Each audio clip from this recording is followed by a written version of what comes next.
Hello friends, let's enjoy study with Pawan channel आपका स्वागत है। आज मैं लेकर आया हूँ वर्ल्ड हिस्ट्री का एक बहुत इंपॉर्टेंट टॉपिक पूंजीवादी और औद्योगिक क्रांति। देखिए, औद्योगिक क्रांति से क्वेश्चन टीआरई 1 में तो पूछे गए थे, टीआरई 2 में क्वेश्चन नहीं पूछे गए थे, तो हो सकता है नेक्स्ट एग्जाम में पूछे जा सकते हैं। ठीक है, तो बीपीएससी टीआरई के लिए और स्टेट एग्जाम के लिए बहुत ही ज़्यादा इंपॉर्टेंट होने वाला है, क्योंकि उसमें जो है सिलेबस में वर्ल्ड हिस्ट्री है आपका। ठीक है, और ये एनसीईआरटी बेस्ड तो है ही ये बुक, बाकी कुछ बाहरी कंटेंट भी कुछ दिए गए हैं। जैसे आपने टीआरई 3 में देखा था कि कुछ बाहरी क्वेश्चन भी पूछे गए थे। तो ये स्टार्ट करते हैं अपने इस वीडियो को।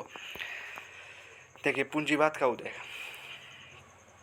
तो क्वेश्चन में पूछा हुआ था एग्जाम में कि पूंजीवाद का उदय कब हुआ था।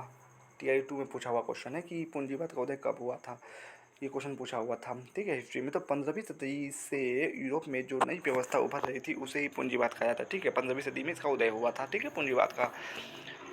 पूंजीवाद के अंतर्गत जिन उपकरणों और साधनों से वस्तुओं का उत्पादन होता है उन पर व्यक्तिगत स्वामित्व होता है और उत्पादन लाभ कमाने के लिए होता है। ठीक है, पूंजीवाद के अंतर्गत क्या होता है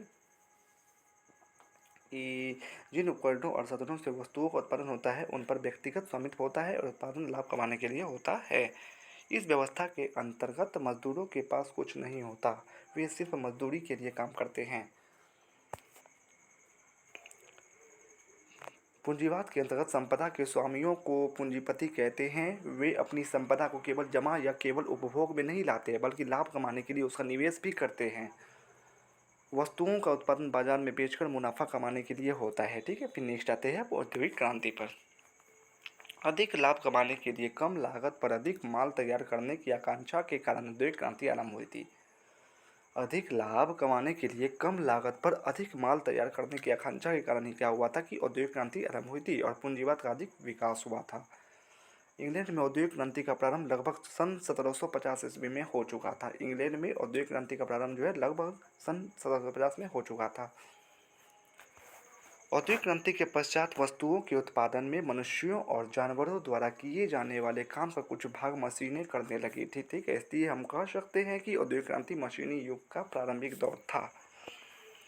सन 1750 के बाद बहुत तेज़ी से नए नए आविष्कार किए गए और इनका स्वरूप ऐसा था कि इनके कारण लोगों के जीवन शैली में बहुत तेज़ी से परिवर्तन आया था। औद्योगिक क्रांति ने दुनिया भर में जीवन पद्धति और विचार में परिवर्तन कर दिया था।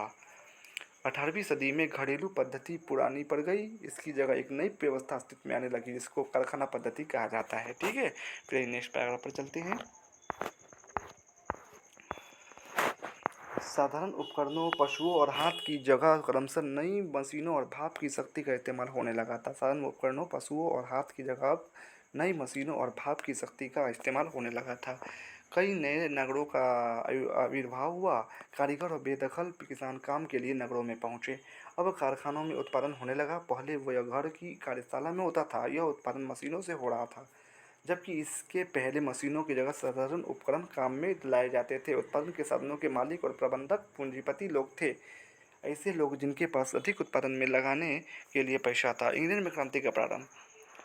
तो 18वीं सदी में इंग्लैंड में औद्योगिक क्रांति के लिए परिस्थितियां बहुत अनुकूल थी। समुद्र पार के व्यापार के लिए, जिसमें दासों का व्यापार भी शामिल है, इंग्लैंड ने पर्याप्त लाभ कमाया। इस लाभ में उसको आवश्यक पूंजी उपलब्ध हुई थी, क्योंकि वो जब गुलाम बनाया था ना इंडिया को, जब अंग्रेज ने, तो क्या करता था वो अन्य देशों में भारत के नारियों को और यहाँ के लोगों को, यहाँ को नारियों को क्या करता था वो अन्य देशों में भेजता था। ठीक है, दास के रूप में, इसलिए बहुत ज़्यादा मुनाफा कमाया था इंग्लैंड ने इससे।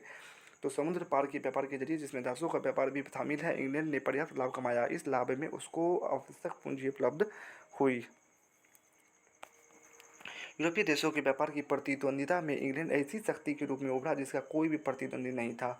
18वीं सदी में 12 आंदोलन आरंभ हो गया था। 18वीं सदी में 12 आंदोलन आरंभ हो गया था। बड़े जमींदारों ने गांव में अलग अलग फैली हुई अपनी सभी भूमि की पट्टियों की चकबंदी इस प्रकार की थी कि उनकी सभी भूमि एक साथ एकत्रित हो जाए।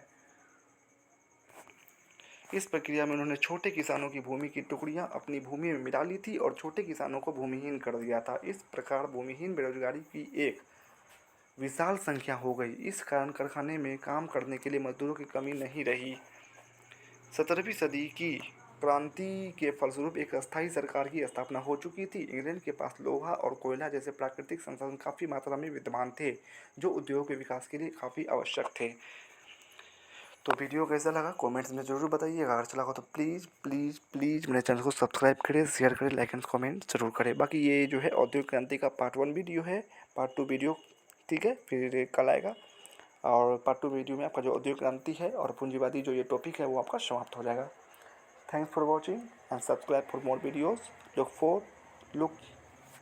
For more the description box.